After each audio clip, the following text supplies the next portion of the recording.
வணக்கம். நான் ஸ்ரீரங்கம் ரவி உங்களோட பேசிகிட்டு இருக்கேன். இது ஆகஸ்ட் மாதம் 10ஆம் தேதி தொடங்கி 16ஆம் தேதி வரை உள்ள, அதாவது ஞாயிற்றுக்கிழமை தொடங்கி சனிக்கிழமை வரைக்கும் உள்ள வாரத்திற்கான நிகழ்ச்சி. இப்பொழுது நான் உங்கள்கிட்ட சொல்ல போகிற விஷயங்கள். ரிஷபராசி நேயர்களை பொறுத்தவரையில் இது ஒரு அற்புதமான வாரமாக இருக்கும். என்ன காரணம்னா, இந்த வார தொடக்கத்திலேயே பார்த்தீங்கன்னா தொழில் சம்மந்தப்பட்ட விஷயங்களில் நிறையா பிளானிங், என்னென்ன செய்ய போகிறோம் அப்படிங்கிறதுடைய ஒரு இதெல்லாம் சரியான முறையில் திட்டமிடுவீங்க.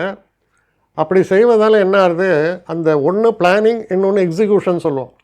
நான் இந்த விஐபியை போய் பார்க்க போகிறேன், இவரை போய் பார்க்க போகிறேன், பேங்க் மேனேஜரை போய் பார்க்க போகிறேன், இந்த மாதிரி ஏகப்பட்ட திட்டங்கள்லாம் இருக்கலாம். அந்த திட்டங்களுடைய செயல்பாடுகள்ங்கிறது ரொம்ப சிறப்பாக அமையும். அதனால் பார்த்திங்கன்னா ரொம்ப ஒரு சந்தோஷத்தை தரக்கூடிய வகையில் இந்த காலகட்டம் உங்களுக்கு இருக்குது. எதிர்பாராத நல்ல லாபங்களை தரக்கூடிய வாரம். எந்த ஒரு விஷயத்தில் நீங்கள் போனாலும் நீங்கள் எதிர்பார்த்ததை விட கூடுதலாக லாபத்தை தரக்கூடிய ஒரு காலமாக இருக்குது. ரெண்டாவது விஷயம், தொழில் சம்மந்தப்பட்ட விஷயங்களில் பெரும்பாலும் நல்லா இருக்குது. ஆனாலும் இப்போல்லாம் சில விஷயங்களை சொல்ல முடியல. ஃப்ளைட்டில் போயிட்டுருக்காங்க, விழுந்தது. அப்போது அந்த ஃப்ளைட்டில் இருக்கக்கூடிய 230 பேரோ ஏதோ, அந்த 230 பேருக்கும் மாரகமா அப்படின்னா அப்படி கிடையாது. இன்னும் சில பேருக்கு நான் ஒரு வேளை பார்த்துருந்தேன் சொல்லியிருக்கலாம், தீர்காயுஸ் சார் உங்களுக்கு அப்படின்ட்டு.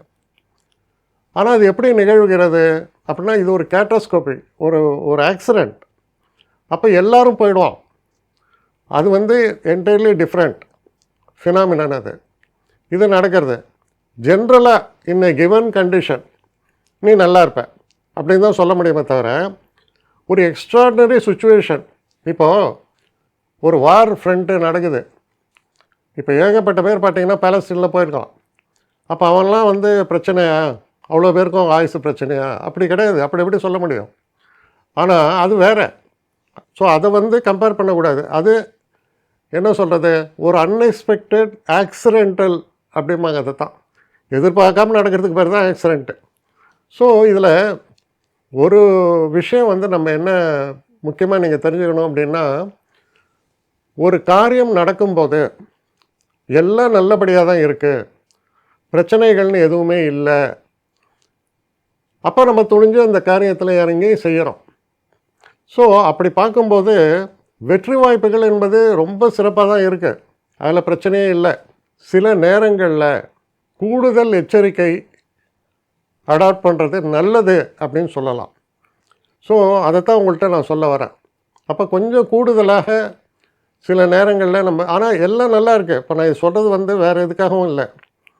சில நேரங்களில் என்ன நடக்கிறதுன்னு பார்த்திங்கன்னா, நம்மளை மீறி சில காரியங்கள் நடப்பதற்கான சாத்தியக்கூறுகள் உண்டு. அதனால் அந்த விஷயங்களில் கொஞ்சம் எச்சரிக்கையோடு நீங்கள் செயல்பட வேண்டும் அப்படிங்கிறதுக்காக தான் இதை சொல்கிறேன். உங்களை பொறுத்தவரையில் நல்ல தனவரவு இருக்குது, ஃபேமிலியில் ஒரு நல்ல சந்தோஷமான சூழல் டெஃபினட்டாக இருக்குது, எல்லா விதங்கள்லேயும் சிறப்பாகத்தான் இருக்கிறது. சில பேர் என்கிட்ட கேட்குறதால இதை உங்கள் ராசிக்குன்னு இல்லை, இது எல்லா ராசிக்குமே பொருந்தக்கூடிய ஒரு விஷயந்தான். இப்போ நான் என்னெல்லாமோ சொல்கிறாரு இவர், இப்படி எல்லாமா, அதெல்லாம் எதுவுமே கிடையாது. ஆனால் சில பேர் என்கிட்ட சில சந்தேகங்கள் இப்படியெல்லாம் எழுப்புறதால இதை நான் சொல்ல வேண்டியதாக வருது. இது எப்படின்னா, இப்போ நம்ம நார்மலாக இருக்கோம். சரி, நான் இப்போ சீல போகிறேன், திடீர்னு உள்ளே குதிக்கிறேன், குதிச்சு ஏதோ இதாகிடுது அப்படின்னு சொன்னால் அப்போ எனக்கு ஆயுசு கோளாறுன்னு அர்த்தமா? இல்லை, நான் எடுக்கக்கூடிய சில முடிவுகள் எனக்கு பாதகமாக போகிறது. அதுக்கும் இதுக்கும் சம்மந்தமே கிடையாது. ஸோ இதை மட்டும் நீங்கள் தெளிவாக புரிஞ்சுங்க. உங்களை பொறுத்த வரைக்கும் இது உங்களுக்கு மட்டும் அப்ளிகபிள் இல்லை, 12 ராசிக்காரர்களுக்கும் இது அப்ளிகபிள் தான். ஆனால் ஏதோ தோணித்து, இந்த அக்கேஷனில் இதை சொல்லணும்னு தோணித்து, அதனால் உங்களுக்கு இதை சொல்கிறேன். மற்றபடி உங்களை பயமுறுத்துறதுக்கோ வேறு எதுக்காகவோ நீங்கள் பயப்பட வேண்டாம். எல்லாம் நல்லபடியாகவே இருக்கிறது. என்னை காண்டாக்ட் பண்ணணும்னு நிறைய பேர் நினைக்கிறீங்க. தயவு செஞ்சு என்னை காண்டாக்ட் பண்ணுறதுக்கு ஒரு மெயில் அனுப்புங்க. srirangamravi1@gmail.com. இது ஸ்க்ரீனில் பார்க்கலாம், இது அப்பியர் ஆகும். இந்த மெயிலுக்கு எனக்கு அனுப்புங்க. எனக்கு நிறைய பேர் அனுப்புகிறீங்க, நான் ஒருத்தன் தான் அதை பார்க்குறேன். செய்கிறேன். ஏன்னா இது வேகமாக செய்யலாம் முடியாது. ஒரு நாளைக்கு ஒரு 3 பேர் பார்ப்போம், 4 பேர் பார்க்குறோம். அதனால் கொஞ்சம் டிலே ஆகுது. கட்டண சேவை தான். இந்த கட்டணத்தை செலுத்திய பின்பும் கிட்டத்தட்ட ஒரு 5-6 நாள் ஆகும். சில பேர் நினைக்கலாம் கட்டணத்தை செலுத்தின உடனே அடுத்த நாளே பார்க்கணுன்ட்டு.